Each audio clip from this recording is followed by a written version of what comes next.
કોંગ્રેસના જિલ્લા અને શહેરી સ્તરે સંગઠનાત્મક માળખાને મજબૂત કરવા માટે કોંગ્રેસ દ્વારા શરૂ કરાયેલા સંગઠન સર્જન અભિયાનને રાજકોટ જિલ્લા કોંગ્રેસ પણ સક્રિય થઈ રાજકોટમાં સંગઠનને મજબૂત કરવા માટે રાજકોટમાં એઆઈસીસીના સેક્રેટરી ડોક્ટર શિવવલ્લી પ્રસાદે મુલાકાત લીધી। તેઓએ પત્રકાર પરિષદ સંબોધિત કરતા સમયે પહલગામમાં આતંકી હુમલાની ઘટનાને વખોડી કોંગ્રેસના કાર્યકારી પ્રમુખ અને ગુજરાત એઆઈસીસીના પ્રભારી ઋત્વિક મકવાણાએ પત્રકાર પરિષદ સંબોધતા કહ્યું, તમામ વર્ગને પૂરતી પ્રાથમિકતા મળે તે માટે સંગઠન સર્જન અભિયાનનું આયોજન કરાયું હતું।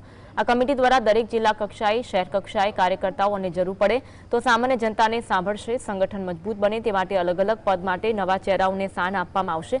કોંગ્રેસના જૂથવાદને લઈને તેઓએ નિવેદન આપતા કહ્યું કે જૂથવાદ રાષ્ટ્રીય પાર્ટીઓ માટે ખૂબ સામાન્ય છે। આંતરિક સ્પર્ધા લોકશાહી માટે સારી છે। ભાજપમાં પણ જૂથવાદ છે, જેના કારણે હજુ પણ પ્રદેશ પ્રમુખની નિમણૂક કરાઈ નથી। कमिटी जिला प्रेसिडेंट का एम्पावर करने के लिए ज़रूरत है, ये डिसीजन ले लिया। ये एम्पावरमेंट मतलब क्या है, हम लोग ये डीसीसी प्रेसिडेंट का ये स्पेशल अधिकार देने के लिए भी डिसीजन ले लिया। किस तरह का अधिकार, ये आपका कांग्रेस पार्टी में इवन टिकट्स डिसीजंस कौन सा कैंडिडेट का सिलेक्शन करने के लिए भी ये डिसीजन में भी उनका सम्मिलित करने के लिए डिसीजन ले लिया।